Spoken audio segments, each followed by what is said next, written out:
But first, the Prime Minister should be a magician in a circus because his vanishing act is the star of the show.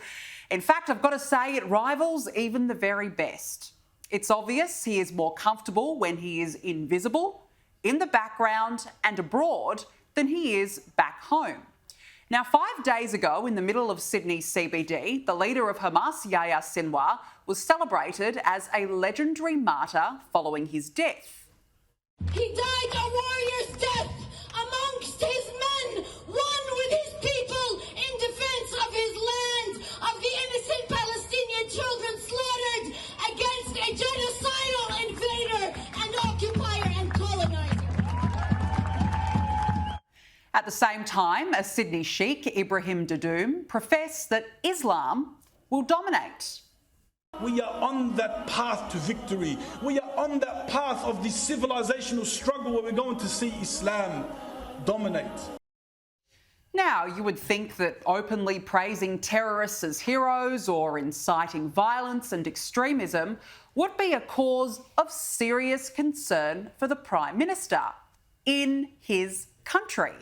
I mean, it is, after all, a crime to support a listed terror organisation. Anthony Albanese should have, at the very least on Sunday night, in the strongest terms, come out and condemned the scenes of the weekend. Instead, we heard nothing.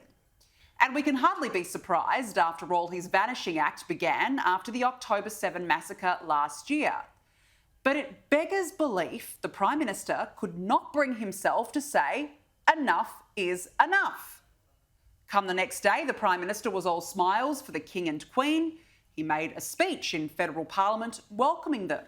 And seemingly the scenes of the day before were swept under the rug. So the coalition was left to say what Albo was too scared to. For 12 months now, we've had a festering extremism crisis in this country, and far from getting better, it's now getting worse. It is absolutely extraordinary to see people proudly and publicly holding photos and praising Yahya Sinwar, a deceased terrorist commander of a listed terrorist organisation in Australia, responsible for the worst atrocity against the Jewish people in a single day since the Holocaust. Tuesday came another opportunity for Albo to address the weekend's madness, but nope, again hidden under the veil of the royal visit. Wednesday, again nothing.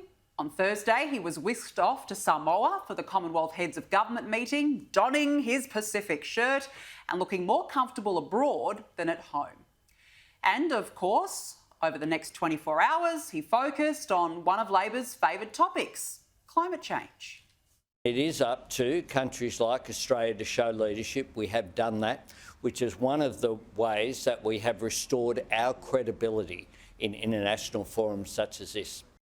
So on the world stage, he is comfortable talking about how Australia must show leadership, but at home, we have no leadership. Albo seems to like being invisible and in the background of the royal visit, in the background at CHOGM, and everywhere but here, where we need him to lead. So now we have a situation where dead Hamas terrorists are being openly celebrated in the streets. This is not the first time, of course. And overseas terror group Hizb ut-Tahrir holds a Sydney conference where Sheikh Dadoum claims that Islam will dominate. And the best we could get from Labor was the Multiculturalism Assistant Minister, Julian Hill, who says political leaders had repeatedly condemned Sheikh Dadoum's comments. That's it. That's the extent of the condemnation. And where has that led Labor? Because this was the Sheikh after October 7 last year. I'm smiling and I'm happy. I'm elated. It's a day of courage.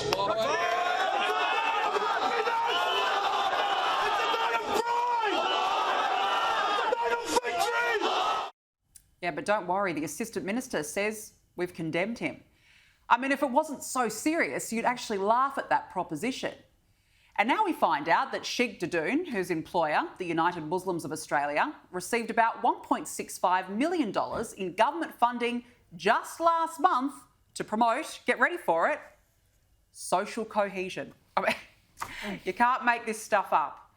What is the point of having banned terror groups if people can still go out publicly in the streets and support them? There is no political courage. And not that we needed more evidence that this government is asleep at the wheel. The Daily Telegraph has today revealed a Palestinian man was granted a visa to Australia despite associating with armed members of a banned terror group, and once described the mood in Gaza when missiles were fired toward Israel as like a holiday. Now, we brought you the story of this Gaza artist, Fayez El-Hassani, only 2 weeks ago, when the Daily Telegraph found that he had 3 deceased brothers and 2 sons who had been active members of the Palestinian Islamic Jihad or other banned groups, as well as other concerning links. It has been brought to my attention that in August last year, Mr El-Hassani apparently made disturbing remarks at the Second International Al-Aqsa Conference in Iraq regarding his son, who was killed while serving in the military wing of the Palestinian Islamic Jihad.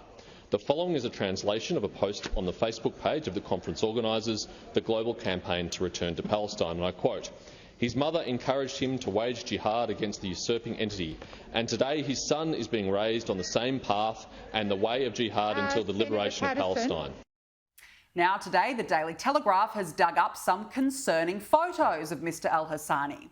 Now, he's not a member of the Palestinian Islamic Jihad, but has been pictured with Palestinian Islamic Jihad members holding weapons.